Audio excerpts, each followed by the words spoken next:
Сегодня я хочу оценить так называемое кето-совместимое мороженое. В магазинах есть много разных продуктов, и непонятно, действительно ли они здоровые. Чтобы продукт считался совместимым с кето, нужно, чтобы в нем было мало углеводов. Но и это довольно расплывчато. Точного определения слова «низкоуглеводный» нет, поэтому я продвигаю «здоровое кето», здоровую версию кетогенной диеты. Это продукты, богатые нутриентами, а ингредиенты в их составе высокого качества. Пройдемся по разным брендам и обсудим ингредиенты. Я не буду рассматривать все ингредиенты. Многие не вызвали у меня возражений, но по некоторым у меня есть вопросы. Первое, что нужно упомянуть — сахарные спирты. Большинство брендов используют сахарный спирт под названием эритрит. В нем хорошо то, что у него нулевой гликемический индекс. А плохо то, что если продукт не помечен как без ГМО, в нем могут быть ГМО-ингредиенты.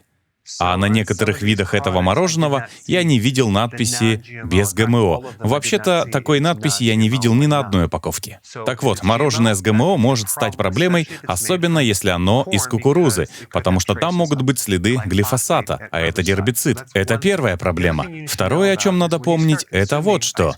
Мороженого очень легко переесть. А в одной порции содержится 7 граммов эритрита. В мороженом бренда Кето 8 граммов, а в мороженом Rebel 9 граммов сахарного спирта. Так что не удивляйтесь проблемам с пищеварением, вздутию, диарее, особенно если вы переели мороженого. Данных о содержании сахарного спирта в мороженом Хейла я не нашел, зато узнал, что в нем 10 граммов усваиваемых углеводов. Довольно много. А еще в нем есть пшеничная мука, обогащенная пшеничная мука, которая — это плохой ингредиент, и сахар. В мороженом Enlightened тоже сахар. Я категорически против этого, особенно если вместе с сахаром добавляется молочный белок. Это может привести к образованию липкого белка, так называемого гликолизированного белка. Белок становится слипшимся, что вызывает много проблем. Как производитель готовит мороженое? Все ингредиенты смешиваются и варятся, то есть идет пастеризация, чтобы убить большинство бактерий. Но если в смеси есть сахар и белок, это приводит к проблемам. Я скоро об этом расскажу. Сравните это с самым обычным мороженым из любого магазина. В него добавляют гораздо больше сахара. В кето-мороженом его меньше. Но нам этот сахар не нужен ни в мороженом, ни в каких бы то ни было кето-продуктах. Еще в мороженом бренда Кето мне не нравятся волокна тапиоки. Мне вообще тапиока не нравится. Употреблять ее на кето-диете я вообще не рекомендую. Давайте разберем другие ингредиенты. В некотором мороженом есть обезжиренное молоко, в некотором сливке, а в большинстве есть цельное молоко. Проблема в том, что мы не знаем, органическое ли оно. Если на этикетке не написано «органическое», тогда точно нет. Это молоко промышленного производства, а значит, оно от коров, которых кормят кукурузой и соей, а это точно ГМО.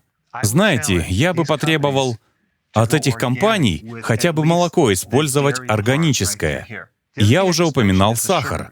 В мороженом нам не нужны ни сахар, ни пшеница, ни тапиока. Яичные желтки, которые они используют, не органические, а должны быть органические.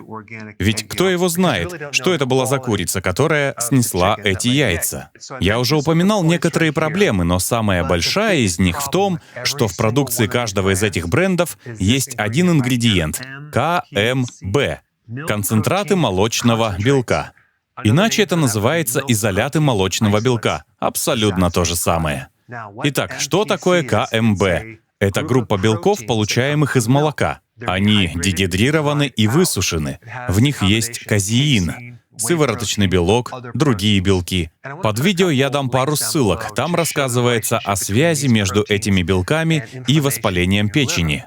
Я не понаслышке знаю об этом, потому что каждый раз, когда я ем что-то, в чем есть этот ингредиент, я чувствую, как у меня воспаляется печень. Эта область начинает болеть. Видимо, я чувствителен к этим концентратам. Большинство людей не знают, что почти все концентраты молочного белка импортируются из Китая и Мексики. И хуже всего то, что у этого продукта нет критериев качества. И касаемо импортных продуктов, мы не знаем, откуда они, что с ними делали. Мы лишь знаем, что они неорганические. Очень много неизвестного. Если меня смотрят представители этих брендов, я настоятельно рекомендую убрать из вашей продукции этот ингредиент. И это не говоря уже о переходе на органическую молочную продукцию и яйца.